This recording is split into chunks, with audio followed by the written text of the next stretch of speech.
Welcome, everybody, to another episode of the Ramil Podcast. Roll intro!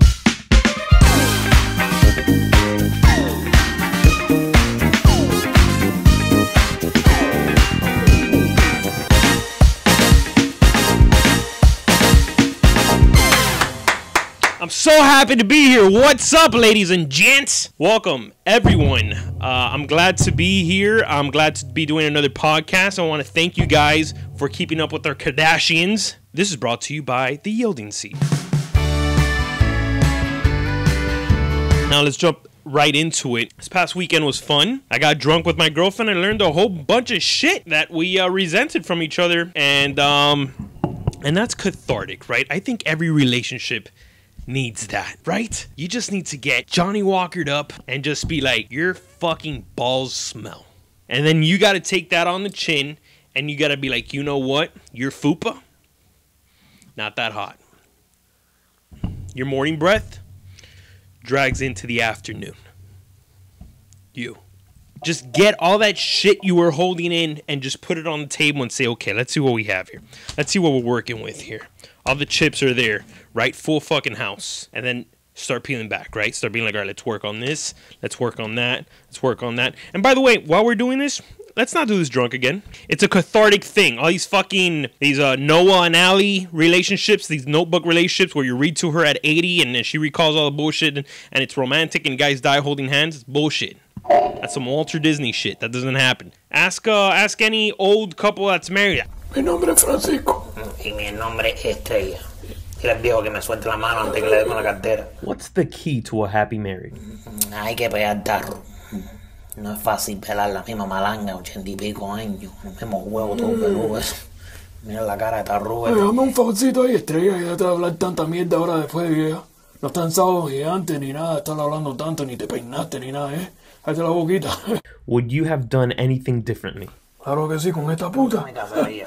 La dejaría hace 50 años. Do you guys still... Claro que sí, dame los labios fríos eso, mami.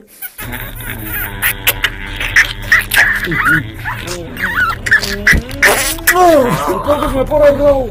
No. ¿Qué clase de charco? Any of them will tell you. It's work. And so, that happened this weekend. And also, in the midst of all that, we took our little one to watch Dumbo. That's right. Remembers watching Dumbo as a young lad and crying like a bitch when did the mom leave or died or something? I don't remember specifically, but I know the mom skedaddled and Dumbo was like, it's just me and my fucking ears, huh? Even then, Walt Disney showing us that coping with things like that, you need alcohol. Remember when Dumbo got drunk? So, which was like a highlights, right? That's all I remember about Dumbo. Circus elephant mom leaves, I cry. Second part, Dumbo gets drunk, I relate. That's it. I'm like, yo, this Dumbo's onto something. Now, in this Dumbo, spoiler alert, by the way, if you haven't seen Dumbo, I'm going to be saying some shit that you might not know. One, Colin Farrell, for some reason, they took his arm. He came back from the war, armless. I don't know why they had to do that, but not necessarily a huge fan of Colin Farrell in the movie. Could have picked any other actor really to do that part. I didn't see, it wasn't like, what a standout performance on Colin Farrell in Dumbo. Which, by the way, as long as he's been acting, if that was his, like, breaking, like, I know he's a badass actor and he's an A-lister and all that shit, but imagine he would have killed it in Dumbo. Imagine that shit as, like, a fucking, like, a thespian. Be like, yeah, but have you seen him in Dumbo? Yo, he really acted like he had one arm, yo. Colin Farrell in Dumbo? That was no, fuck all the... No. Watch him when he went, no, Dumbo, your ears! When he went like that, I said, give that man a fucking Oscar. No other actor could have pulled off the one-arm Dumbo performance that Colin Farrell did. Give him the Oscar. If Leo gets an Oscar for getting attacked silently by bears, give an Oscar to Colin Farrell for handling this radical flying Dumbo with one arm. I'm sorry. Yeah, but I will say 2019, it was progressively different. For example, spoiler alert. I'm telling you right now, spoiler alert. First of all, the animals in this movie don't talk. Because having an elephant talk was going to just ruin the illusion. So having him fly with his big fucking ears, that plausible. Having Dumbo go, I'm going to fly now. You would have been like, what is this bullshit? What is this bullshit? Did Dumbo just go, what? I'm flying. And he flies hard as fuck too in the movie. Like every time he goes by the audience, they get pushed back. Like, God, those big ass ears. So yeah, in this movie, Dumbo and the rest of the rascals do not talk. The animals do not talk. For some fucking reason, I thought Jiminy Cricket was in Dumbo, but it wasn't. It was like a little ringleader, little Britney Spears rat, right? Why the fuck did I think Jiminy Cricket was in Dumbo? Did you? Like, hey, you ready to get drunk, Dumbo? And he got him drunk. I always thought Jiminy Cricket was the bad influence, but apparently no. He was off getting Pinocchio hard. Spoiler alert again. Dumbo does not get drunk. He does not drink in this movie, which I took a flask just to take a shot with Dumbo. Turns out 45 years sober. I didn't know this. I did not know this. I can't. One thing is me flying around with these fucking big flappers, but me doing that drunk, that's irresponsible. He doesn't get drunk. He imagines. There is still a scene where it's like boom, boom, boom, boom, boom, boom, boom, boom, boom, boom, boom. Remember that drunk scene? That shit was trippy as shit, right? That was like a very Tim Burton-like, where he's drunk and he imagines all the bubbles turning into like little elephants that like are like. First of all, what the fuck was in that punch? Because I've gotten drunk and I've never imagined elephants playing trumpets. Nonetheless, he doesn't do that now. Overall, I did find myself at 1 or 2 points of the movie saying, can we wrap this shit up? I've seen this. There's no this. And now I want to go this. And at the end, they have a very 2019 way of closing it out by saying no animals belong in the circus, which I agree, except pandas, because those things are fucking weird. I'm kidding. I agree. No animal belongs in none of them are fucking puppets. Now I will say if Ringling Brothers has a flying elephant, yeah, capture that motherfucker and put on a show. I'll pay to see a flying elephant. You telling me that motherfucker flaps his ears and he flies?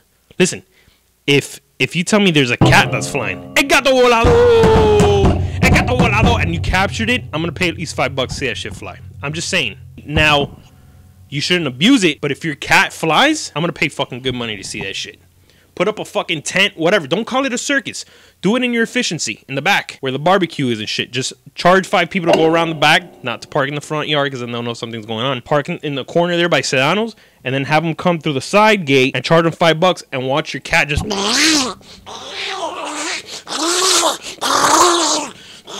I will happily pay to see that shit. I don't know how you guys feel. PETA, whatever the fuck, you know. I'm just saying. I will pay to see that. But no, animals don't belong in captivity like that for your entertainment. You sick fucks. Get rid of your fish tanks. So that was one subject. I also asked you guys on Instagram and on Facebook some other subjects.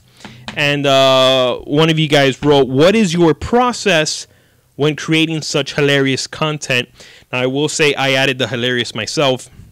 Nonetheless, I'm sure that's what you meant. No, thank you, by the way, for saying that. I humbly accept your question and comment there. What is your process when creating such hilarious content? A lot of times I'm somewhere and I'll hear something like there's this fucking carnicero in Publix that I'm dying to become that character. His voice is magical, and I hear him. And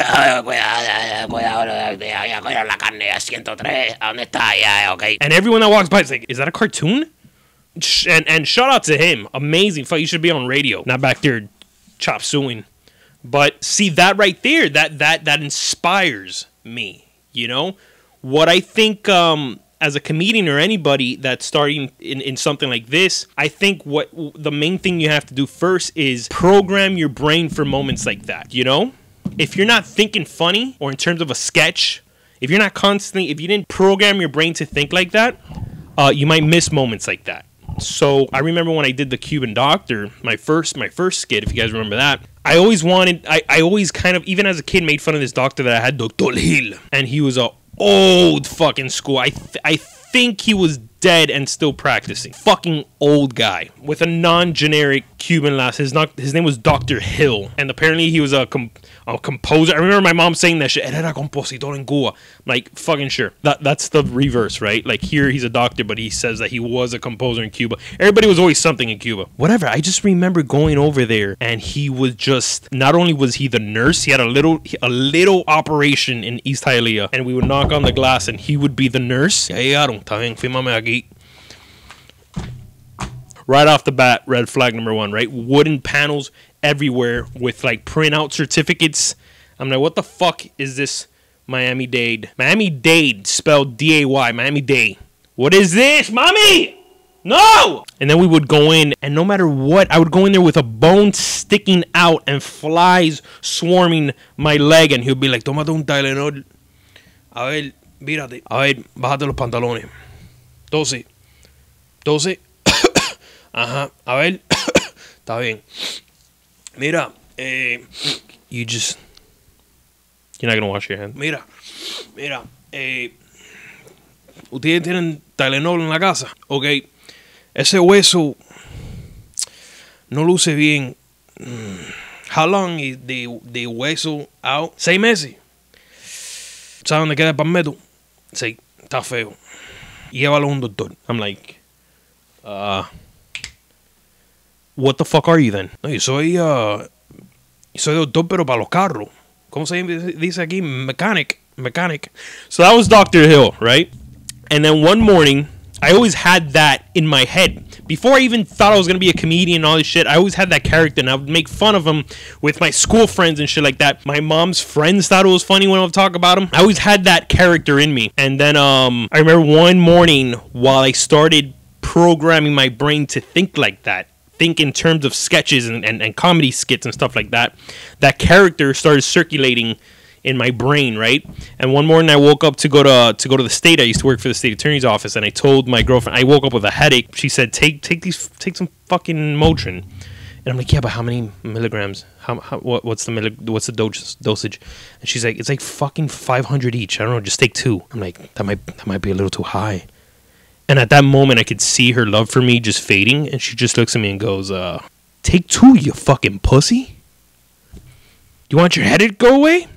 And I remember at that moment laughing so hard, like, where she had to stop and really, like, just analyze me as a man. Like, what are you going to overdose on Motrin if you took 2? You bitch. And that bridged that to that fucking doctor growing up. And on the way to work, I just started writing the script in my head. It's like, okay, I'm going to prescribe to you, Mario.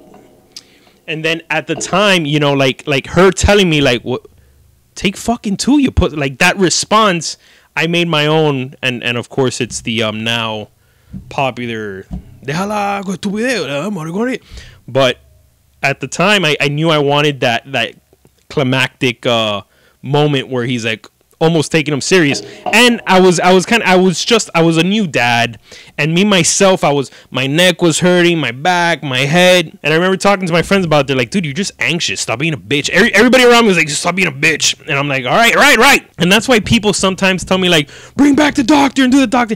It was such a poetic, cathartic moment for me to write that out and just give it to you guys and see what you guys like.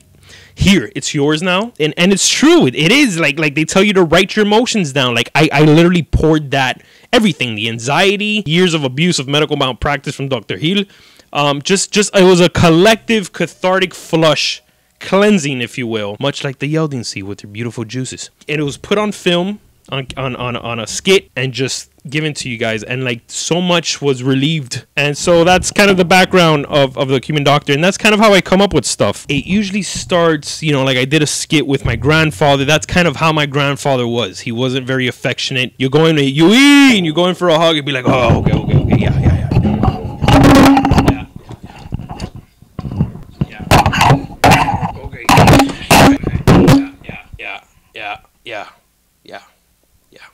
If he shows a little bit of affection, he's like a fucking old bitch. And he can't show that. I remember all I wanted to do was hug him for more than 2 seconds. That was like my mission every time I see him. Yui, dime. Do 2 pats on my back. Yeah. Okay. Yeah.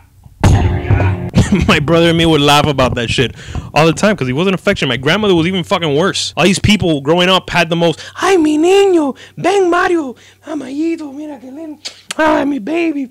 My grandmother was fucking peeling potatoes with a cigarette. She wouldn't even flick the cigarette. She wouldn't even like grab it and kind of ash it. She would stick that shit under her tongue and leer it there like a fucking gangster and peel potatoes. And she had these big bottle frame glasses, and every time I walk in and peeling potatoes. Dime, Mario Jesus. But I will tell you this. This is how I knew I wanted to do comedy. This is how I knew I could maybe do it, right? My grandmother was a stone cold bitch. My step grandmother, because my real grandmother, I'm just giving you a bunch of shit right now. My real grandmother passed away in her early 30s. My step grandmother kind of took the role, and then so she helped raise my mom and uncle. But she was always that stone cold fucking potato peeling, cigarette non-ashing ass bitch. And I remember one time I was a kid, 7 years old, and I walk in and she goes with her cigarette, and she looks over her glasses, you know, that real old lady, like that real old people shit when you look over your glasses like this. Dime, Mario de Jesus, ¿cómo anda? Peeling potatoes. And I told her one time, I go, aquí Fefa en la lucha. Yo, she cracked up so fucking hard. ¿Cómo que en la lucha, Mayito? Si tú lo que tienes son 7 años. And for those non-Spanish speakers, I told her I was basically in the, how do you say that? Oh, fuck. Help me out. If you're watching this, translate for me in the comments. Go. En la lucha is like in the trenches of life. En la lucha. In the battle. In the life battle. And she's like, she just looks at me like, what? Motherfucker, you're 7. And she laughed. And that shit, the serotonin levels and everything just, phew, it was Dumbo drunk in my head. Phew, I made her fucking laugh. And I thought, well, if I can make this old bitter sweetheart of a lady laugh in her 80s, maybe I can make some other people laugh in between my age and theirs. And hers. And so I think that, you know, there's little things that add to who you will become in life, and that was one of them. I will say, because I remember that moment. And yeah, that's the process of creating quote unquote hilarious content. Thank you for that. I appreciate that. And the last question is advice for people that want to move to Miami. Don't. We have too many people here. So find your own fucking place to saturate. That's pretty much it, to be honest with you. There's too many people, seriously. Like, you know, it's like when you're about to get an Uber and there's already a bunch of drunk, belligerent people inside the Uber, and you're like, can I fit? And you're like, look, we like you, but get another fucking Uber. Because this one, the guy's driving, he's not necessarily in the fucking most sensible of fashions. It's a Toyota Tercel, and there's 9 people in here. It's not worth it. Trust me. Trust me, you're way better off maybe in a taxi. Maybe in a taxi. That's secure. Miami is a saturated Uber. That's it. And, you know, but there's a lot of people here, so we don't want you. That's, you know, don't make my line in DMV when I go update my license. Don't delay that process for me. Just stay wherever the fuck you're at. And, you know, come down when there's a I don't know, a fucking music festival or some, slap on your chaps and a fucking fluffy bandana and then come down and shake your ass for Tiesto for 2 days and then fuck off to Idaho. I don't know. Yeah, cheers. And that's pretty much it. I think we did it again, guys. Yeah. Huh? So I want to thank you guys for writing in. I got to get you guys names. I keep bringing up the subjects, but I forget to write the names. So if you have any subjects you want to talk about in our next podcast, please write me. Write them either right now. I read all the comments. Write them in the comments right now as you're watching this video, or later, or send me a direct message. I'll read it. Trust me, I do that. I could read. I went to Hialeah High. I went to Miami-Dade for a week or two. I never went to actual Miami-Dade, but I was really good at signing up for classes. I knew all the counselors. And Mario, what are you picking now? I'm like, I don't know. But last time I had all Mr. Remedial. Who's that? He's the only one that teaches? They're like, no, you fucking idiot. That's because you sucked in high school. So you gotta basically do it all over again. I'm like, all right, fuck this shit. I'm gonna do comedy. I want to thank the Yielding Seed for sponsoring a bit of the show, and there is sponsorship opportunities for any of you out there that would like to jump in on the action. Message me for that. Once again, thank you guys so much for the response, the feedback, the support. You guys mean the world to me. No te metas con nadie, pa que nadie te la meta. I'll see you next week right here on the Ramil Podcast.